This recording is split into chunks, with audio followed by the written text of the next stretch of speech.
환자들이 무성의하다고 이제 느끼는 표현 중에 하나가 네. 폐에 뭐가 있네요라고 얘기를 하면 무성의하다고들 얘기하잖아요. 사람들 보면 뭐가 있다는 게 뭐냐고 그쵸. 뭔지 얘기를 해줘야지. 왜냐면 뭐가 있다 그러면 환자들은 이제 놀라거든요.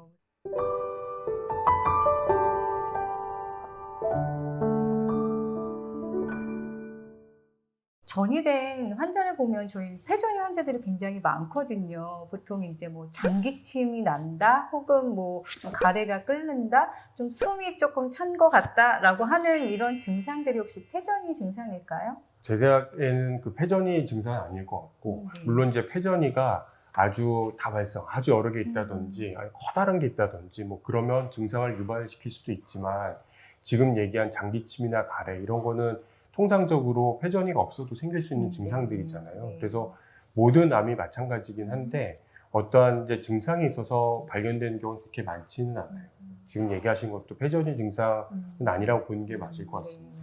그러면 우리가 이제 폐전이를 검사하는 방법에는 어떤 것을 이제 이용해서 알 수 있을까요? 제가 이제 신장암에 대해서는 정확하게 이제 지식은 없으니까 신장암 치료를 받는 분들이 어떻게 이제 가슴 CT를 자주 찍는지, 어떤 간격으로 찍는지 그런 거에 대해서는 이제 명확하게 알지는 못하는데 아마도 이제 폐전이가 관찰이 된다 그러면 엑스레이 상에서 발견이 됐거나 CT를 촬영을 했거나 아니면 뭐 신장암 수술 전이나 수술 후에 추적 관찰하면서 양성제 단층 촬영하면서 발견되는 경우들이 주로 있을 것 같아요. 그래서 X선에서 엑스레이에서 보일 정도면 정말 크기가 커야지만 보이고 CT에서는 크기 작은 것들, 뭐 한 2, 3mm 되는 것들도 이제 발견이 되죠. 네, 교수님, 그리고 이제 폐를 검사하다 보면 이제 폐 양쪽 폐가 좀 뿌옇다라고 표현하는 그런 얘기들이 있는데, 이 뿌옇다라고 표현하는 것에서는 어떤 질환이라든지 뭔가 이유가 있는 걸까요? 일단 폐렴 같은 게 있어도 이렇게 보일 수도 있고, 네. 아니면은 요즘 뭐 코로나 알프나도 뭐 이렇게 뿌옇게 보이는 경우들도 있을 수도 있고, 아니면 뭐 흉수다 그런 게 차도 엑스레이 상에서 약간 뿌옇게 보일 수도 있고. 우리가 보통 폐에도 결절이 많이 생긴다고 하는데, 이게 일반적으로 그냥 모든 사람들이 다 생길 수 있는 건가요? 이 결절 같은 거 왜 생기는지.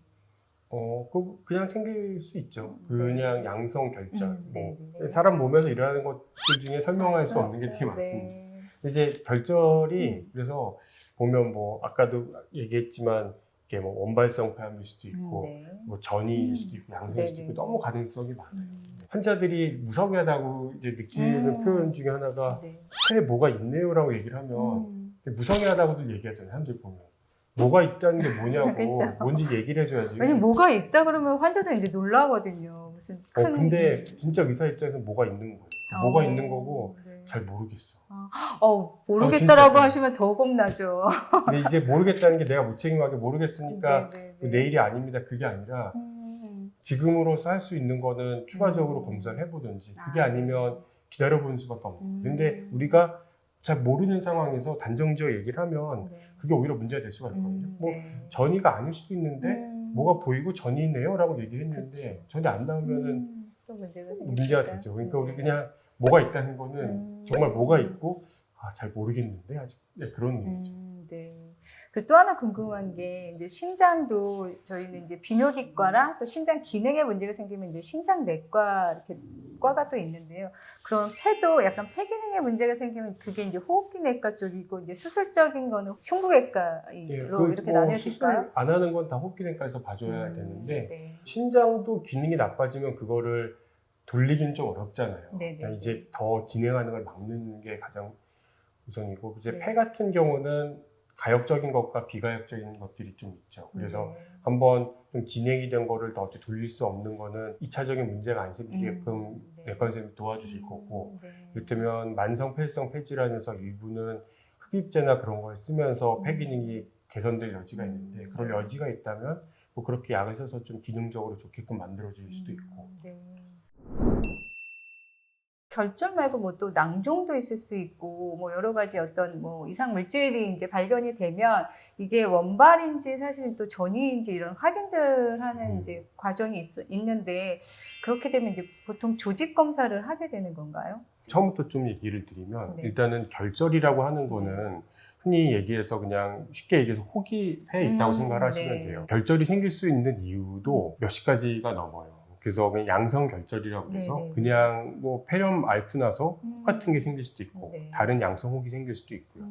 근데 이제 그 혹이 영상학과 선생님들이 CT나 그런 걸 보면서 모양을 보죠. 이거는 양성에 가까운 것 같다. 내지는 악성인 것 같다. 모양이나 아니면 이전에 CT가 있으면은 뭐 자라는 속도나 그런 걸 보고 이제 판단을 내리게 되고 네. 나쁜 거라고 악성이라고 생각을 하면 그게 원발성 폐암, 그냥 폐암일 수도 있잖아요. 네, 그 그렇죠. 신장암 환자들이 폐암에 같이 있는 경우들도 네, 상당히 네, 많이 네. 있을 수 있고 신장암도 담배랑 관련이 있잖아요. 폐암도 담배랑 관련이 있기 때문에 담배 많이 피우시는 분들 폐암도 생기고 신장암 생긴 경우들이 있으니까 뭐 폐암일 가능성도 있고 신장암이 전이된 걸 수도 있죠. 근데 네. 처음에는 일단은 그 임상적인 상황을 봐야 돼요. 만약에 신장암이 기수가 1기다 뭐 그러면 물론 폐전이가 안 되는 건 아니겠지만 가능성이 좀 낮죠. 네, 낮겠죠. 근데 만약에 신장암이 기수가 높았다든지 네. 이미 다른데 전이가 있는 분들은 영상만 가지고서도 네. 아, 이거는 거의 90% 이상 전이라고 생각을 할 수도 있는 그렇죠. 거예요. 네. 그리고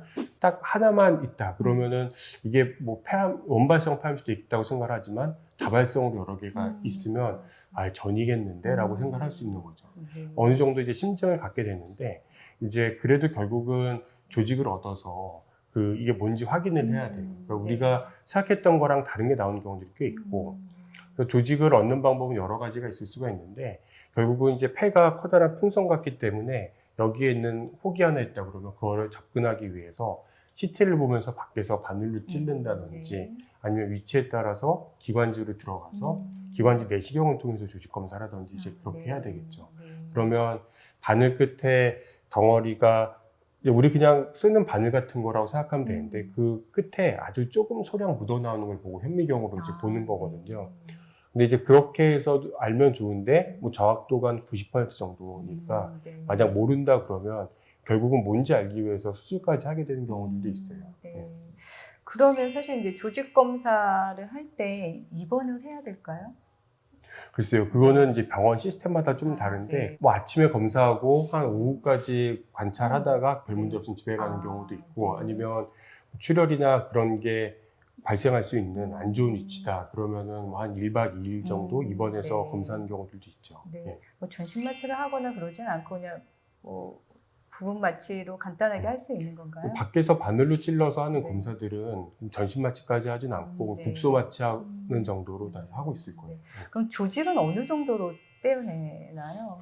얘기 드렸듯이 이제 저렇게 조직 검사를 외부에서 바늘로 찔러서 하는 경우는 바늘로 뭐 2-3번 정도 찌르게 될 텐데 그 바늘에 이렇게 끼우는 그 조그만 구멍 네, 정도 네, 있잖아요. 네. 그 정도 아. 되는 조직 한 2-3번 정도 넣게 되는 거죠. 예. 그렇군요. 신장암도 이제 뭐 개복, 복강경, 로봇 이렇게 조금 다양한 수술 방법이 있는데 폐 수술도 좀 여러 가지 방법들이 있을까요? 일단은 똑같이 마찬가지로